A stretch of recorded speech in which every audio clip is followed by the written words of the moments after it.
it tolls for thee. John Donne, Devotions upon Emergent Occasions, Meditation 17. Prologue. New York City, 1860. They found her in the trash. Luck was on the boys' side. The rats hadn't gotten to her yet. 2 of the vermin had already climbed onto the top of the covered picnic basket and were frantically clawing at the wicker, while 3 others were tearing at the sides with their razor-sharp teeth. The rats were in a frenzy, for they smelled milk and tender, sweet-scented flesh. The alley was the gang's home. 3 of the 4 boys were sound asleep in their make-do beds of converted wooden crates lined with old straw. They'd put in a full night's work of thieving and conning and fighting. They were simply too exhausted to hear the cries of the infant. Douglas was to be her savior. The 4th member of the gang was taking his turn doing sentry duty at the narrow mouth of the alley. He'd been watching a dark-cloaked woman for some time now. When she came hurrying toward the opening with the basket in her arms, he warned the other gang members of possible trouble with a soft, low-pitched whistle, then retreated into his hiding place behind the stack of old warped whiskey barrels. The woman paused in the archway, gave a furtive glance back over her shoulder toward the street, then ran into the very center of the alley. She stopped so suddenly her skirts flew out around her ankles. Grabbing the basket by the handle, she swung her arm back as far as it would go to gain momentum and threw the basket into a pyramid of garbage piled high against the opposite wall. It landed on its side near the top. The woman was muttering under her breath all the while. Douglas couldn't make out any of the words because the sound she made was muffled by another noise coming from inside the basket. It sounded like the mewing of a cat to him. He spared the basket only a glance, his attention firmly on the intruder.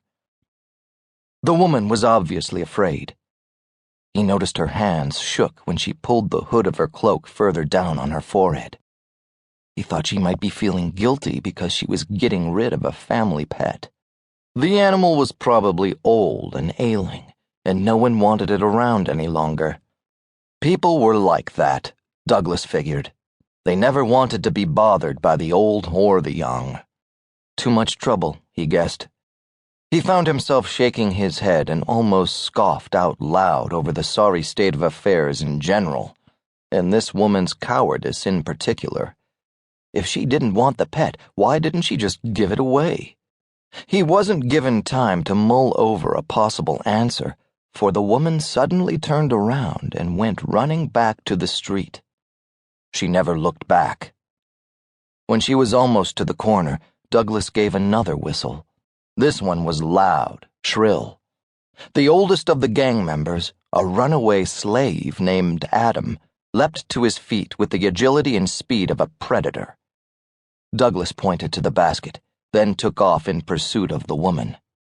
He'd noticed the thick envelope sticking out of her coat pocket and thought it was time he took care of a little business. He was, after all, the best 11-year-old pickpocket on Market Street. Adam watched Douglas leave, then turned to get the basket. It wasn't an easy task.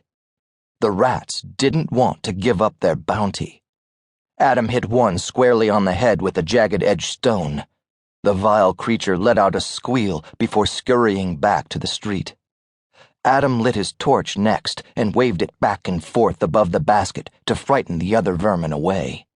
When he was certain they were all gone, he lifted the basket out of the garbage and carried it back to the bed of crates where the other gang members still slept. He almost dropped the thing when he heard the faint sounds coming from inside. "Travis, Cole, wake up. Douglas found something."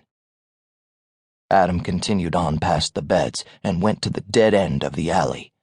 He sat down, folded his long, skinny legs in front of him, and put the basket on the ground. He leaned back against the brick wall and waited for the other 2 boys to join him. Cole sat down on Adam's right side, and Travis, yawning loudly, hunkered down.